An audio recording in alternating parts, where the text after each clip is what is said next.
Ku rasa semua berbeda, walaupun langit terkadang kelabu, namun ku tahu Engkau bersamaku. Kau sungguh berharga bagi diriku. Tak ingin ku jauh darimu. Biarlah tanganku menggenggammu erat, bawa aku dalam rencanamu. Kau Allah, sumber kekuatanku. Kau Allah, sumber pengharapanku. Selamanya ku kan hidup dalam-Mu. Rancangan-Mu sempurna bagiku.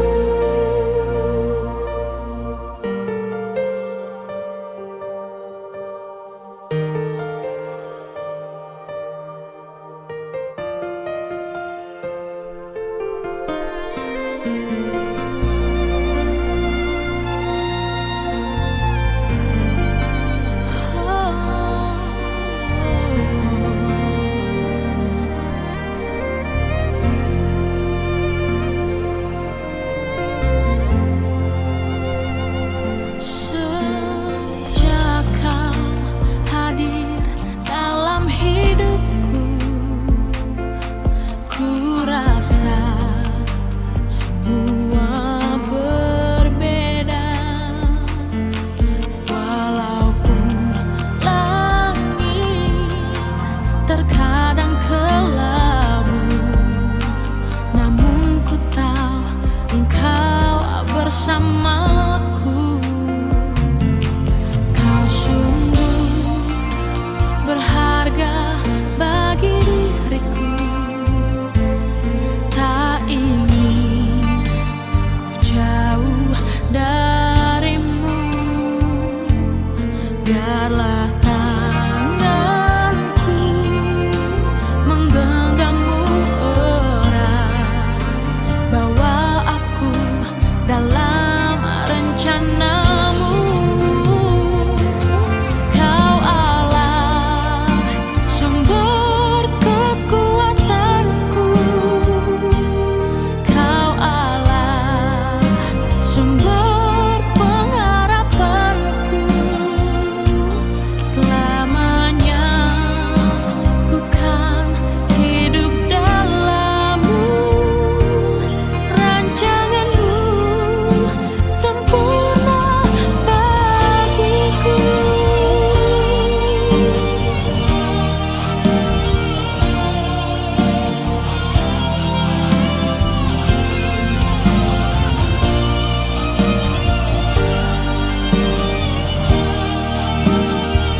Kau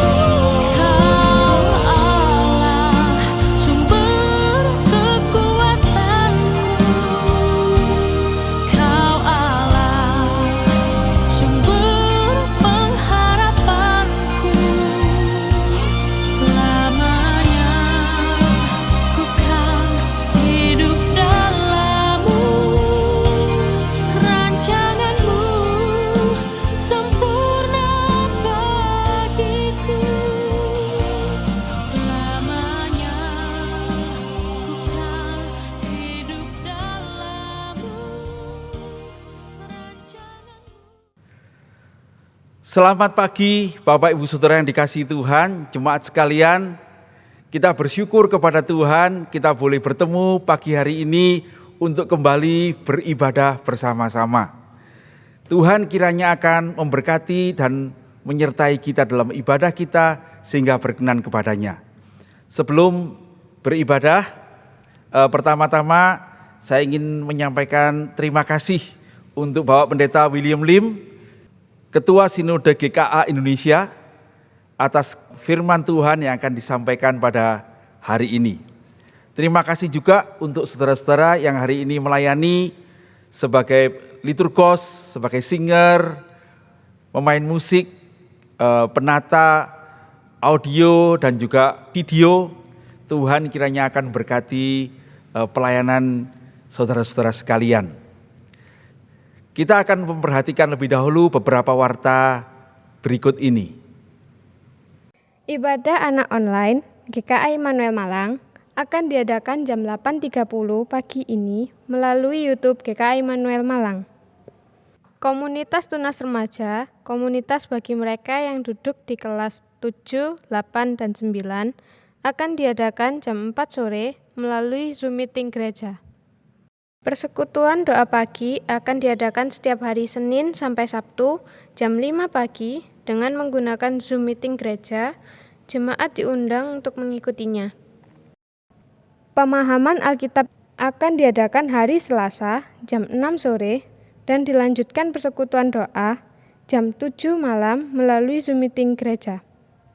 Kamis ini jam 6 sampai jam 7 sore akan diadakan training guru sekolah minggu. Kami mengundang jemaat umum serta pemuda remaja yang ingin belajar dan terbeban untuk melayani di sekolah minggu atau pelayanan anak.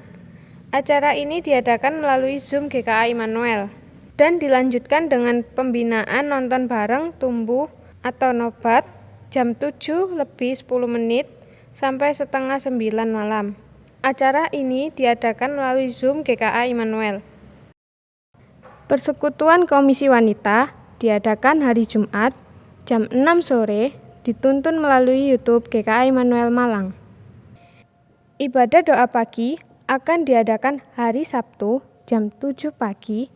Doa pagi dilakukan di rumah masing-masing dengan penuntun doa yang dibagikan melalui WA Group GKA Immanuel.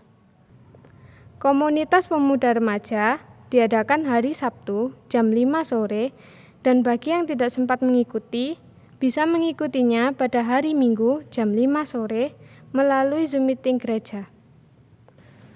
Minggu depan, tanggal 3 Oktober 2021, pukul 7 pagi kita akan kembali beribadah dan firman Tuhan dilayani oleh Pendeta Tikijo dengan tema Eksposisi Mazmur 127. Pada ibadah ini juga akan diajarkan sakramen perjamuan kudus. Bagi yang mengikuti perjamuan kudus online, dapat menghubungi Evangelis Licu untuk mengambil roti dan anggur di gereja. Demikian seluruh warta kita hari ini saudara-saudara. Selamat beribadah, Tuhan Yesus memberkati.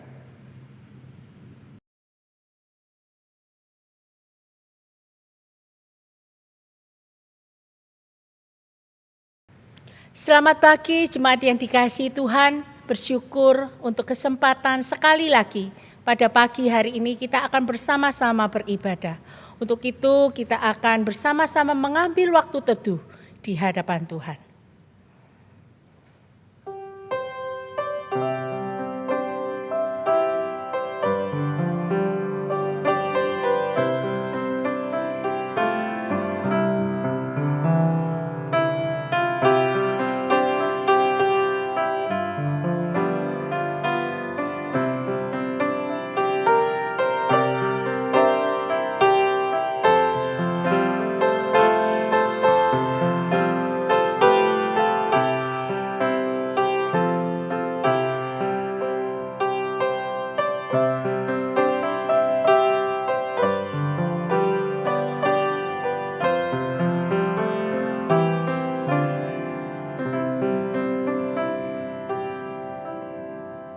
Saya undang setiap kita boleh bersama-sama berdiri. Panggilan ibadah kita pada pagi hari ini terambil di dalam Mazmur 147 ayat yang pertama. Haleluya, sungguh bermazmur bagi Allah kita itu baik, bahkan indah, dan layaklah memuji-muji itu. Ibadah kita pada pagi hari ini kita mulai dengan pengakuan bahwa pertolongan kita adalah dari Tuhan yang menciptakan langit dan bumi, yang tetap memelihara segenap ciptaannya dengan kasih setia dan yang tidak pernah meninggalkan hasil perbuatannya sampai selama-lamanya. Turunlah atas kita sekalian damai sejahtera, anugerah dan kasih dari Allah Bapa, Allah Putra, dan Allah Roh Kudus. Amin. Jemaat yang dikasihi Tuhan, kita saat ini merasakan kasih karunia Tuhan yang begitu luar biasa. Untuk itu kita akan menyanyikan pujian, Ku Datang Memujimu. Kita nyanyikan lagu ini dengan penuh ucapan syukur di hadapan Tuhan. Ku datang memujimu, ku datang memujimu, ku datang memuji namamu, ku datang memujimu, ku datang dan bersyukur. Ku datang dan bersyukur, ku datang memuji namamu, ku datang dan bersyukur. Ku mau mengasihimu, Ku mau mengasihimu, ku mau mengasihimu, ku datang memuji namamu, ku mau mengasihimu, ku mau mengasihimu. mari kita bersatu hati, kita berdoa. Tuhan Allah Bapa kami yang di surga, kami mengucap syukur tak henti-hentinya untuk cinta kasih, rahmat, penyertaan, pertolongan yang tetap Engkau berikan hari lepas hari. Hingga kami pada saat ini boleh tetap beribadah. Kami melihat bahwa itu semua karena kasih karunia-Mu semata. Untuk itu ya Tuhan, biarlah Tuhan boleh melayakan setiap kami. Dan ibadah kami pada pagi hari ini kiranya mendatangkan kemuliaan bagi nama-Mu dan menyenangkan hati-Mu. Kami menyerahkan seluruhnya ke dalam tangan-Mu. Di dalam nama Tuhan Yesus kami berdoa dan mengucap syukur. Amin. Silakan duduk, jemaat yang dikasihi Tuhan.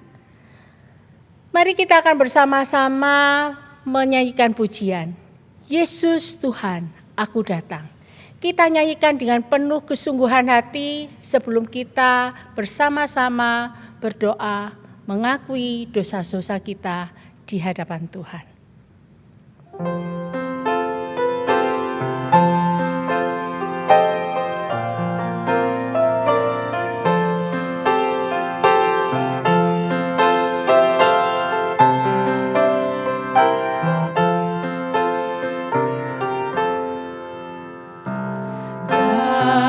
Dari kungkungan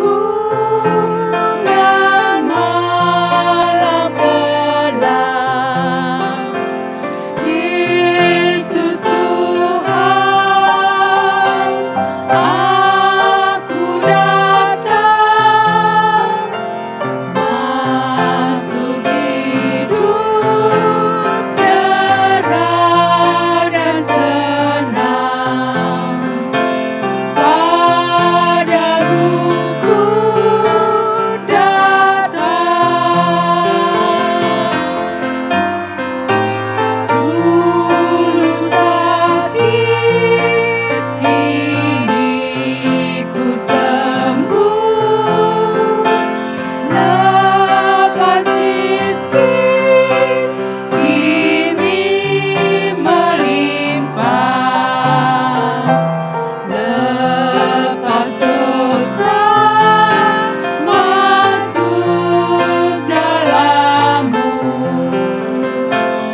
Saya persilakan setiap kita boleh bersama-sama berdoa, mengakui keberdosaan kita di hadapan Tuhan.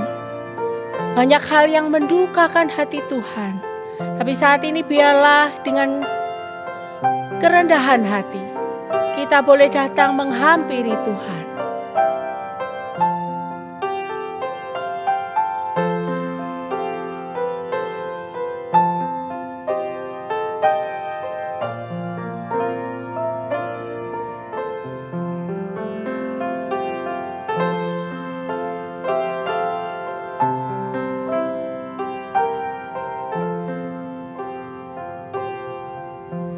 Tuhan, inilah setiap kami ya Tuhan, anak-anak-Mu yang kembali datang dengan penuh kerendahan hati kami. Ampunilah setiap kami, kalau di dalam kelemahan kami sering mendukakan hati-Mu. Kami rindu Tuhan boleh menyucikan setiap kami. Tuhan boleh melayakan kami. Hingga kami boleh benar-benar datang menghadap hadirat-Mu pada pagi hari ini. Terima kasih ya Tuhan untuk segalanya. Di dalam nama Tuhan Yesus kami berdoa dan mengucap syukur. Amin.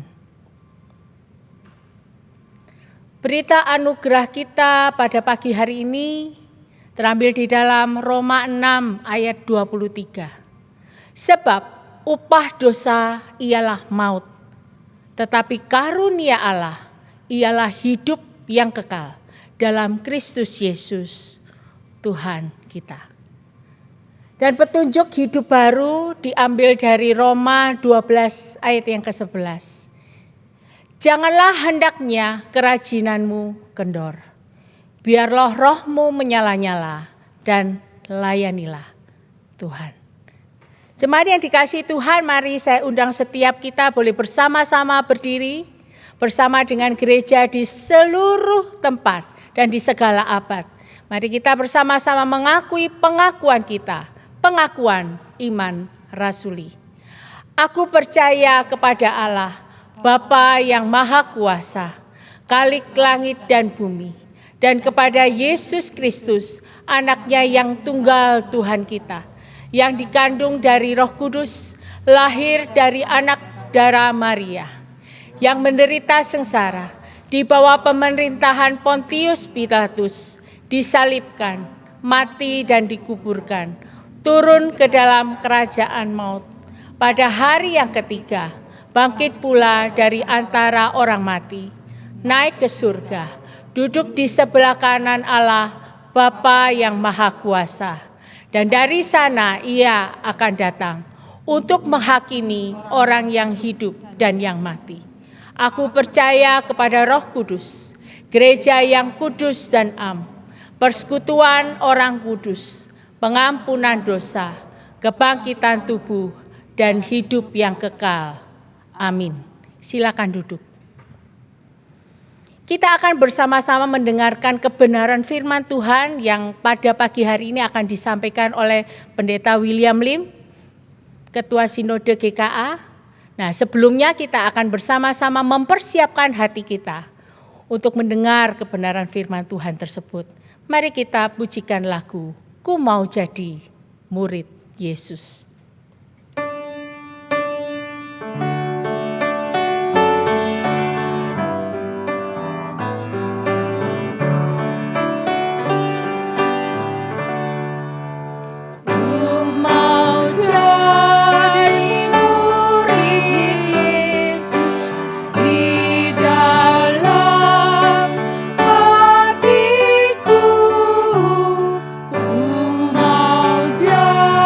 Jadi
Selamat pagi, Jemaat GKI Immanuel Malang yang saya kasihi. Salam sejahtera untuk kita sekalian. Pagi ini saya ingin menyampaikan firman Tuhan dengan tema dipanggil untuk melayani. Karena itu sebelum kita membaca firman Tuhan dan mendengarkan uraiannya, saya mengajak kita untuk berdoa. Mari kita berdoa. Tuhan Yesus, kami sangat bersyukur kepada Engkau karena pada pagi ini kami boleh diberi kesempatan untuk beribadah kepada Tuhan. Kami bersyukur juga untuk firman Tuhan yang sebentar kami akan baca dan dengarkan uraiannya. Mohon Tuhan memberkati hamba-Mu yang terbatas ini, boleh dipakai Tuhan secara ajaib. Terima kasih Tuhan, demi Kristus Yesus kami berdoa. Amin. Mari kita bersama-sama membuka Injil Yohanes pasal 13 ayat 34 dan 35. Injil Yohanes pasal 13 ayat 34 dan 35. Demikian firman Tuhan tertulis. Aku memberikan perintah baru kepada kamu, yaitu supaya kamu saling mengasihi. Sama seperti aku telah mengasihi kamu, demikian pula kamu harus saling mengasihi. Dengan demikian, semua orang akan tahu bahwa kamu adalah murid-muridku, yaitu jikalau kamu saling mengasihi. Sampai di sini pembacaan firman Tuhan. Jemaat Tuhan yang saya kasihi dalam Kristus Yesus, dalam nats Alkitab yang baru saja kita baca, ada satu hal menarik yang patut kita simak. Tuhan Yesus berkata, Aku memberikan perintah baru kepada kamu, yaitu supaya kamu saling mengasihi. Mengapa hal saling mengasihi oleh Tuhan Yesus disebut perintah baru? Padahal dalam perjanjian lama sudah ada perintah mengasihi. Misalnya di dalam Ulangan pasal 6 ayat 5, di situ tertulis, Kasihilah Tuhan Allahmu dengan segenap hatimu, dan dengan segenap jiwamu, dan dengan segenap kekuatanmu. Demikian juga dalam Imamat pasal 19 ayat 18. Di situ juga tertulis, janganlah engkau menuntut balas dan janganlah menaruh dendam terhadap orang-orang sebangsamu, melainkan kasihilah sesamamu manusia seperti dirimu sendiri, akulah Tuhan. Nah, di mana perbedaannya, jemaat Tuhan yang terkasih? Dalam perjanjian lama, perintah mengasihi hanya diucapkan secara verbal. Tapi di dalam perjanjian baru, perintah mengasihi diwujudkan di dalam tindakan-tindakan nyata yang dilakukan oleh Yesus Kristus. Di dalam frasa sama seperti aku telah mengasihi kamu, itu menunjukkan bahwa Tuhan Yesus yang adalah Allah rela menjadi manusia dan memberikan teladan bagaimana mengasihi sesama. Sekarang kita akan pikirkan bersama-sama dari Injil Yohanes pasal 13 itu, teladan kasih yang bagaimana yang telah diberikan oleh Tuhan Yesus. Yang pertama, Yesus mencuci kaki murid-muridnya. Itu kita dapat baca dari Yohanes pasal 13 ayat 1 sampai ayat 20. Bapak Ibu sekalian, pada zaman dulu mencuci kaki ada pekerjaan seorang budak. Tuhan Yesus dipanggil guru yang agung, tapi dia mau mencuci kaki murid-muridnya. Ini menunjukkan dia rela mempersamakan dirinya seperti seorang hamba. Di dalam Yohanes pasal 13 ayat 15 dia berkata, sebab aku telah memberikan satu teladan kepada kamu, supaya kamu juga berbuat sama seperti yang telah kuperbuat kepadamu. Bapak Ibu sekalian, saya percaya bahwa bukan maksud Tuhan Yesus memberitakan setiap murid Tuhan Yesus untuk terus saling mencuci kaki. Saya kira bukan maksud demikian. Tapi yang Tuhan Yesus maksudkan adalah bahwa sebagai seorang pelayan Tuhan, kita harus rela merendahkan diri dan memiliki hati seorang hamba, yaitu hati yang siap untuk melayani sesama kita. Dengan kata lain, saudara-saudara sekalian, di dalam bahasa Inggris dikatakan kita harus memiliki satu servant's heart, hati seorang hamba. Di dalam Markus pasal 10 ayat 45 dikatakan, karena anak manusia juga datang bukan untuk dilayani, melainkan untuk melayani dan memberikan nyawanya menjadi tebusan bagi banyak orang.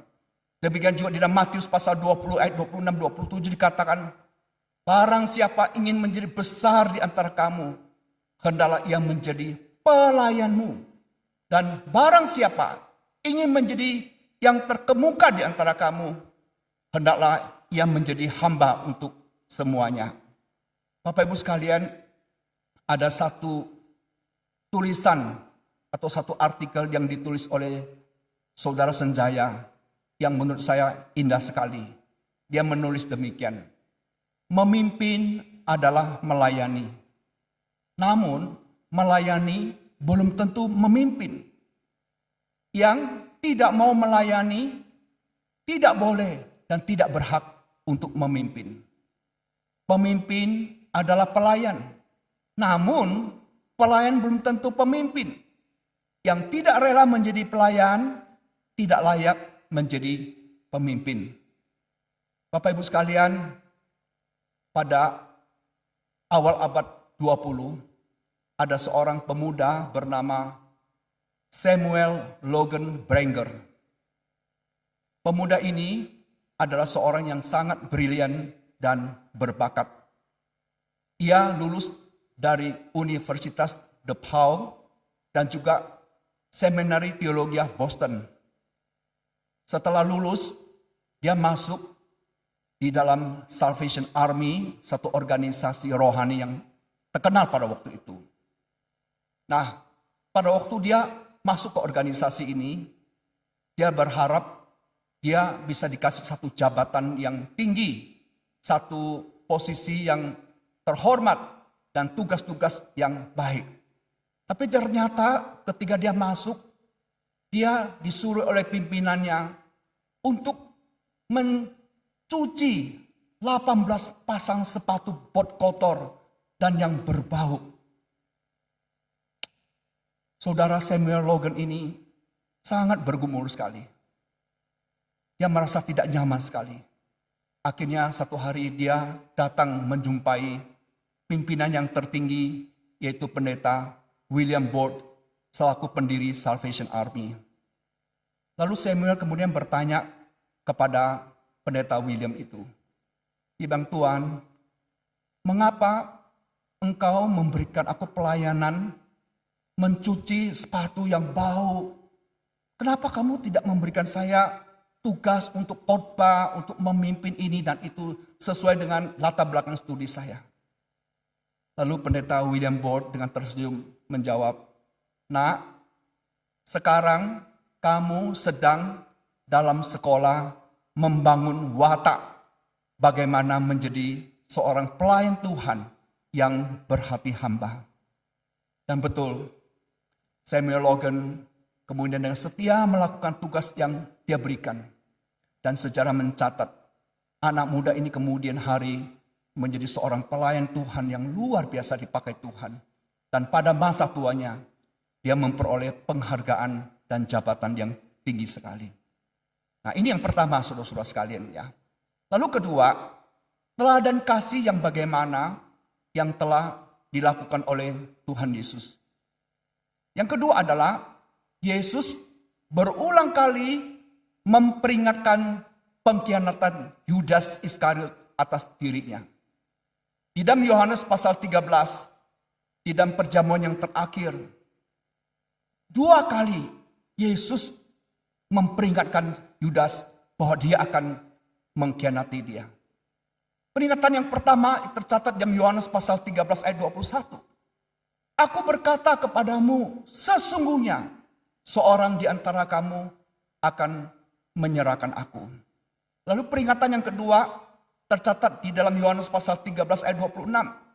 Kata Yesus lagi, dialah itu yang kepadanya aku memberikan roti sesudah aku mencelupkannya. Sesudah berkata demikian, ia mengambil roti, mencelupkannya, dan memberikan kepada Yudas, anak Simon Iskariot. Bapak Ibu sekalian, mungkin kita bertanya begini. Mengapa Yesus berulang kali memperingatkan Yudas Iskariot? Apakah Yesus betul-betul tulus mengharapkan pertobatan Yudas? Saya percaya Yesus tulus sekali, saudara.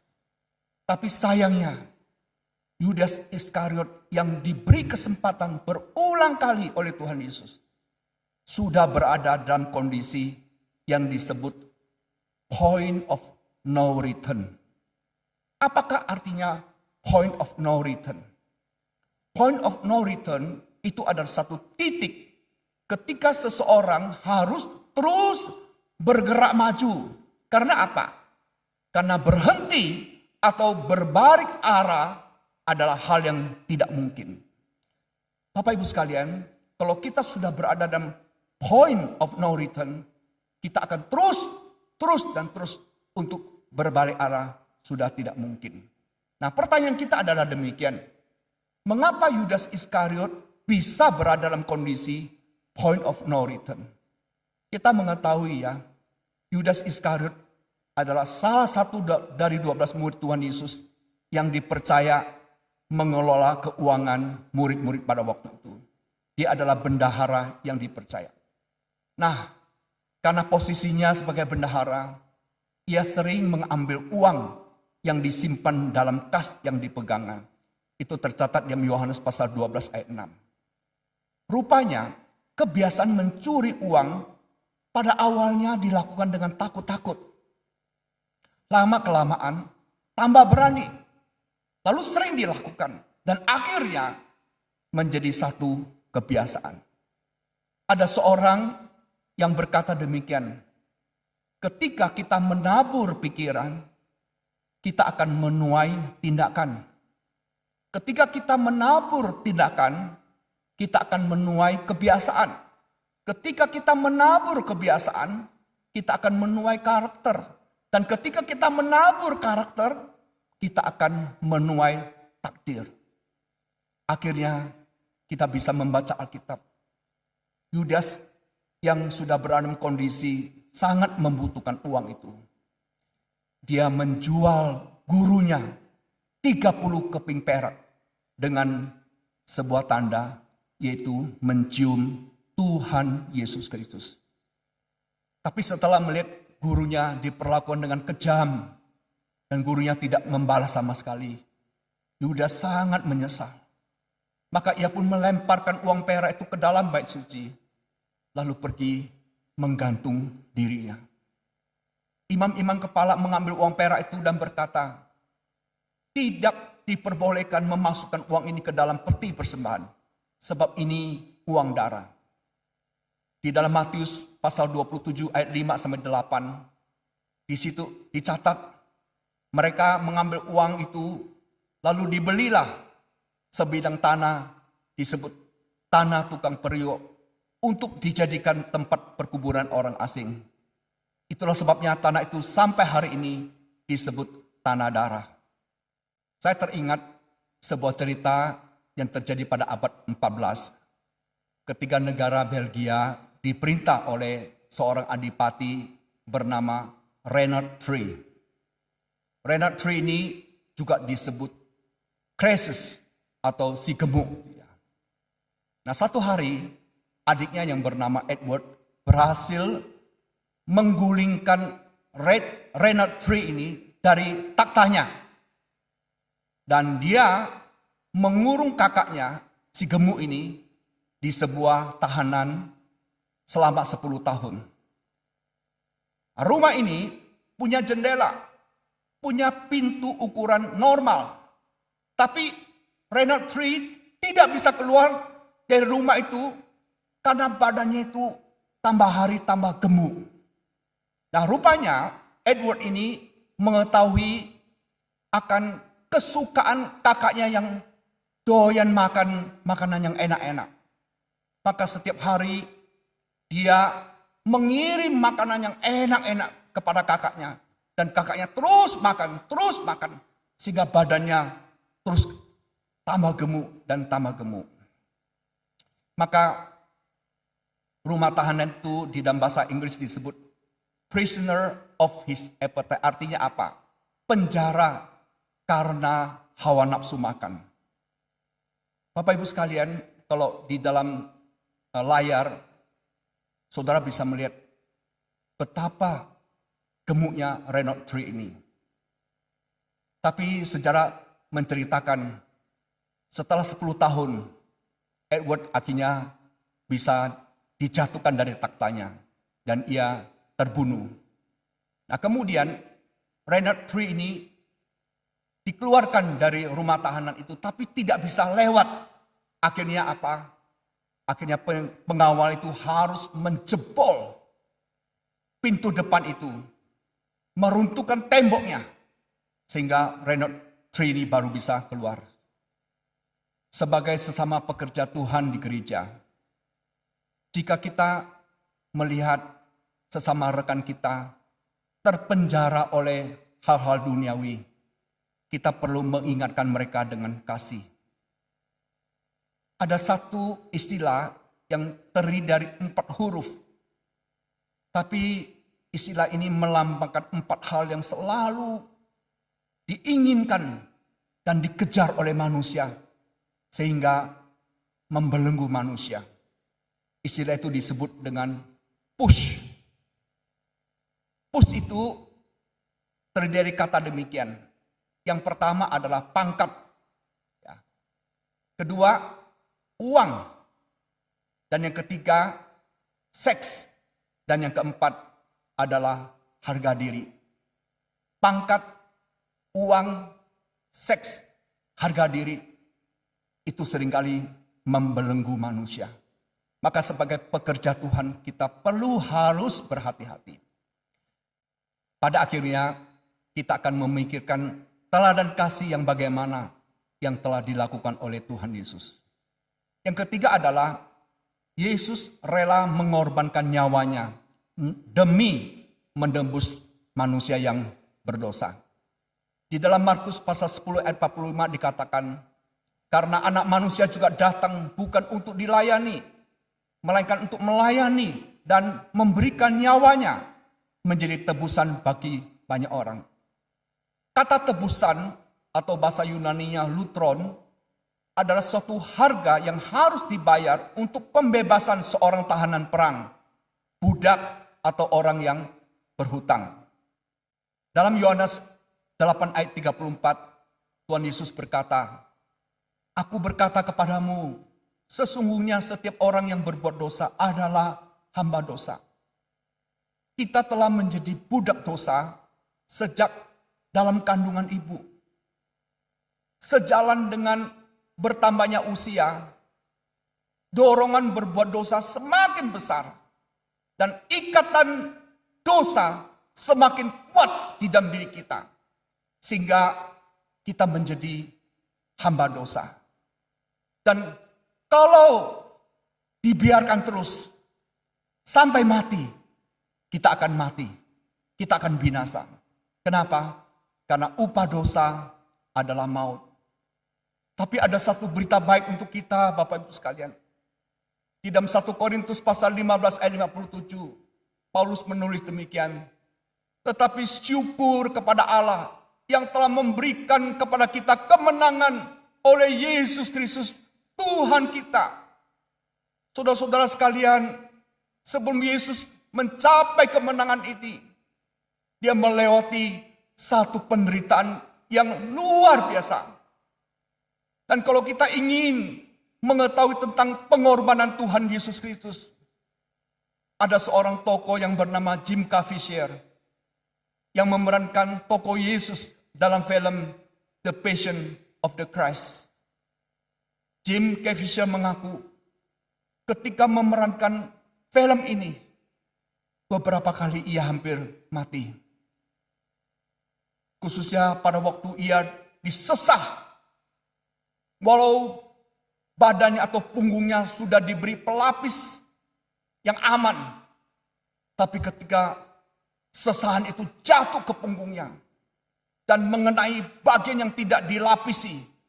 Wah, dia berteriak kesakitan karena memang betul-betul sakit. Lalu pada saat ia tergantung di atas kayu salib, Bapak Ibu sekalian, dia juga betul-betul menderita sekali. Satu kali, saudara-saudara sekalian, karena dia tergantung lama sekali, maka jantungnya itu berdegup kencang sekali. Saudara. Dokter mengatakan, tolong dihentikan pengambilan syuting ini. Tetapi Jim Caviezel bilang, tidak, terus saja. Dan kemudian pada waktu acara, cuaca yang gelap, muncul petir dan sebagainya, saudara-saudara sekalian. Jim hampir mati disambar petir juga. Saudara-saudaraku yang terkasih, kenapa Yesus mau melakukan semua ini? Kenapa Yesus mau berkorban?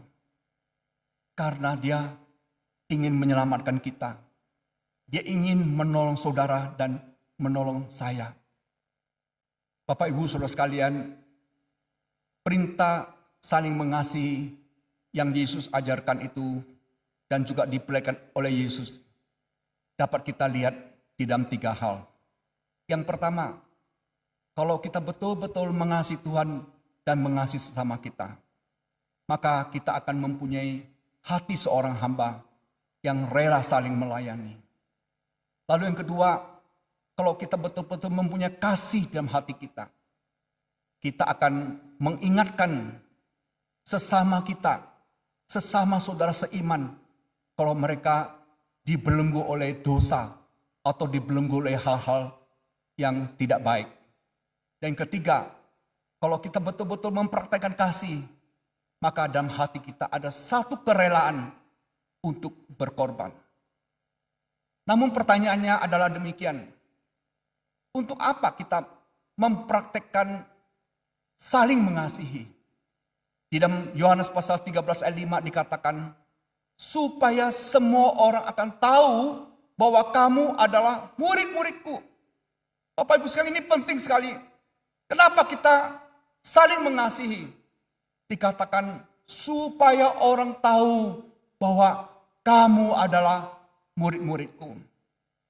Saya sangat terkesan sekali dengan yang diceritakan oleh Charles Spurgeon tentang satu penyakit sampar yang menyerang orang pada abad pertama.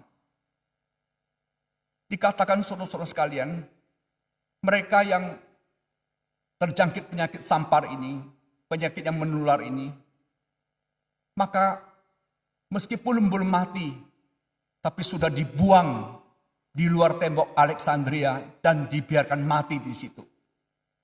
Nah, dari semua orang yang mati itu, saudara, tidak ditemukan satu orang Kristen pun. Lalu kita bertanya begitu, mengapa bisa demikian? Dan orang-orang yang pada zaman pertama itu bertanya, bagaimana ini bisa terjadi? Atau apa maksud semuanya ini? Maka ada jawaban yang terdengar di seluruh Mesir pada waktu itu. Ini adalah agama yang berasal dari Yesus dari Nazaret. Karena orang-orang Kristen ini saling mengasihi satu dengan yang lain. Karena mereka saling mengasihi satu sama lain. Maka meskipun penyakit ini menular sekali, tapi ketika ada jemaat yang terkena penyakit ini, mereka dirawat sampai mati, dikuburkan. Saudara, ini adalah bentuk kasih yang diajarkan oleh Tuhan Yesus. Maka kiranya hari ini kita juga belajar untuk saling mengasihi. Di dalam wujud kita mempunyai hati untuk melayani, hati seorang hamba. Dan juga keinginan untuk saling mengingatkan satu sama lain. Jikalau ada teman kita atau sahabat kita yang hidupnya dibelenggu oleh kebiasaan-kebiasaan yang tidak baik. Dan yang pada akhirnya kita juga rela berkorban ketika melihat ada sesama kita yang membutuhkan pertolongan. Kiranya Tuhan dimuliakan. Amin. Mari kita berdoa. Tuhan, kami bersyukur pada pagi ini, di mana melalui pengajaran saling mengasihi yang diajarkan oleh Tuhan Yesus, kami boleh belajar banyak kebenaran oleh Tuhan. Tuhan Yesus mengajarkan kami bagaimana kalau kita mengasihi sesama kita, maka kita akan punya hati untuk melayani hati seorang hamba. Kalau kita mengasihi sesama kita, kita melihat sesama kita sedang dibelenggu oleh kebiasaan-kebiasaan yang buruk, kita rela memberitahukannya, memperingatkan mereka, meskipun ada resiko tidak disukai. Dan kalau kita mengasihi sesama kita, kita juga punya hati yang rela berkorban untuk melayani. Tuhan, tanamkanlah sikap itu dalam hati kami, sehingga semua orang tahu bahwa kami adalah murid-murid-Mu. Terima kasih Tuhan, dengarkan doa kami. Demi nama Kristus Yesus kami berdoa. Amin.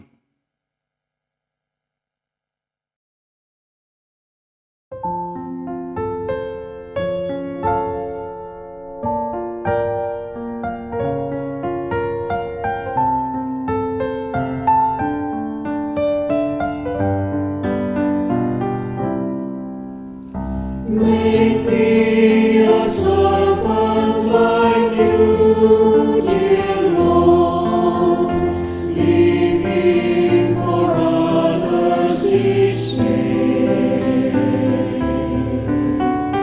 Humble and meek, helping the weak, loving in all that I say.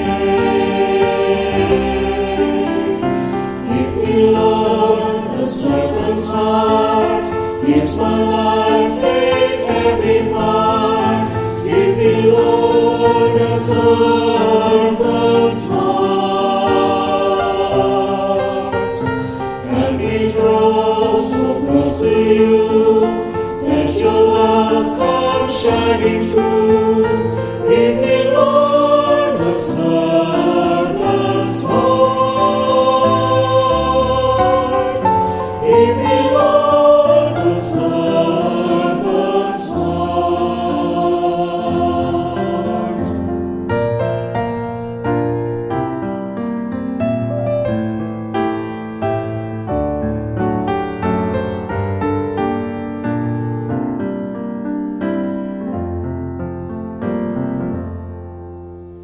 Make me a witness like you, dear Lord, showing the love of the cross, sharing your word till death part, serving whatever the cost. Give me, Lord, the servant's heart. Here's my life, take every part. Give me, Lord, the servant's heart. Help me draw so close to you, that your love comes shining through. Give me, Lord, a servant. Give me, Lord, a servant. Give me, Lord, a servant's heart. Servant's heart. Kita sudah mendengarkan kebenaran firman Tuhan dan saatnya kita memberikan yang terbaik untuk Tuhan. Silakan jemaat boleh transfer ke nomor rekening gereja yang tertera atau juga boleh mengumpulkannya sehingga kalau suatu saat ke gereja bisa memberikannya.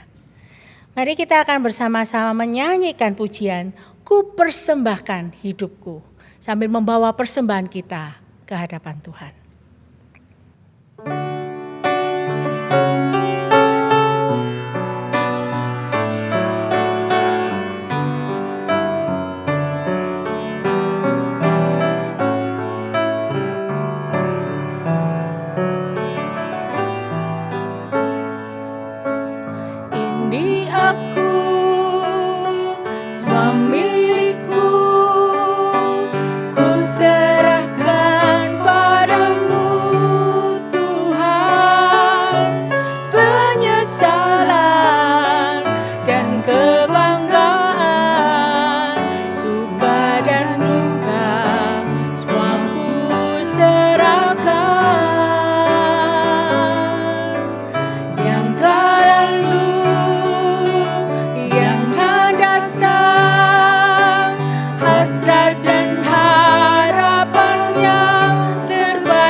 hasrat dan harapan yang terbayang, masa depan dan rencanaku, semua ku serahkan dalam tangan-Mu.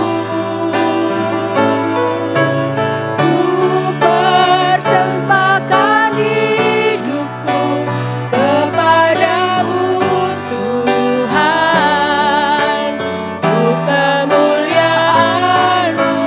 Ku berikan hidup ini sebagai persembahan yang berkenan padamu. Ku berikan hidupku kepadamu Tuhanku.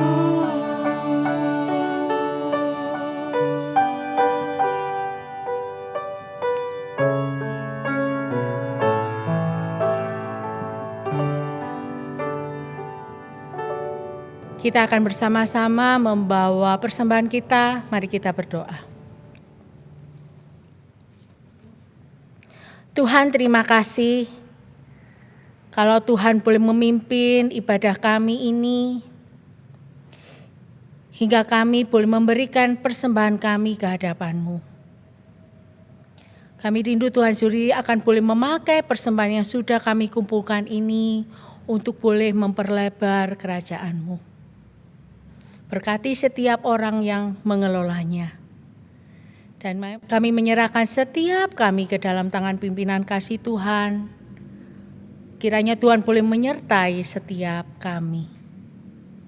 Kami juga berdoa untuk bangsa dan negara kami Indonesia. Di dalam segala pergumulan yang Engkau izinkan terjadi, di dalam pemulihan ekonomi, di dalam mengatasi COVID-19 ini, dengan program vaksinasi yang sudah mulai tersebar di seluruh warga Indonesia. Tuhan, kami bersyukur Engkau boleh mendengar permohonan doa kami, sehingga akhirnya angka COVID ini makin menurun, dan kami melihat pemulihan demi pemulihan yang boleh dialami. Kami tetap berdoa supaya warga negara Indonesia ini boleh tetap menjaga kehidupan mereka di dalam menjaga protokol kesehatan yang harus dilakukan. Kami juga berdoa untuk setiap jemaat gereja GKA Immanuel. Kami rindu ya Tuhan, setiap kami boleh mengambil bagian di dalam pelayanan Tuhan. Kami rindu setiap jemaat juga boleh bertanggung jawab untuk apa yang sudah Tuhan percayakan. Dan kiranya Tuhan boleh memberkati setiap pelayanan yang Tuhan karuniakan bagi setiap jemaat-Mu. Berdoa juga bagi jemaat kami yang sakit, yang lemah tubuh, bahkan yang berusia lanjut. Kami menyerahkan biarlah Tuhan sendiri yang boleh berkasih karunia memberikan pemulihan demi pemulihan. Setiap obat-obatan yang dipakai kiranya Tuhan boleh urapi, pakai semuanya, boleh menjadi sarana kesembuhan bagi setiap jemaat-Mu ini. Berdoa juga di dalam pergumulan yang dihadapi, yaitu di dalam kesulitan, di dalam pekerjaan dan ekonomi. Biarlah Tuhan sendiri akan memberikan hikmat apa yang harus dilakukan. Sehingga setiap jemaat boleh Tuhan cukupkan dengan segala kebutuhan yang ada. Kami menyerahkan setiap pergumulan kami ke dalam tangan-Mu. Dan biarlah di dalam masa-masa seperti ini kami hanya mengandalkan dan berserah hanya ke dalam tangan-Mu. Kami menyerahkan seluruh keberadaan kami. Di dalam nama Tuhan Yesus kami berdoa dan mengucap syukur. Amin. Mari saya undang setiap kita boleh bersama-sama berdiri. Kita akan mengakhiri ibadah kita. Kita menyanyikan lagu doksologi.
Jemaat yang dikasihi Tuhan, sekarang arahkanlah hatimu kepada Tuhan dan marilah kita mengakhiri ibadah kita ini dengan menerima berkat Tuhan.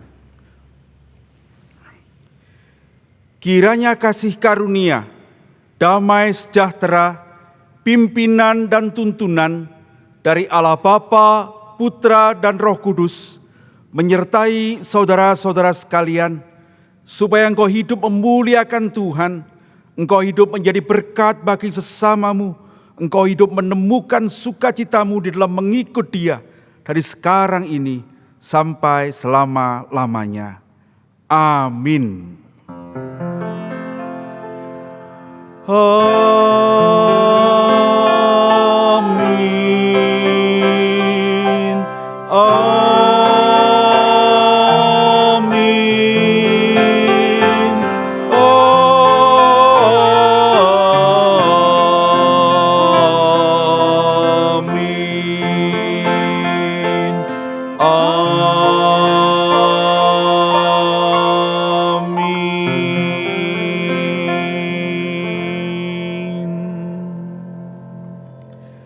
Silakan duduk. Saat teduh kebaktian selesai, Tuhan memberkati.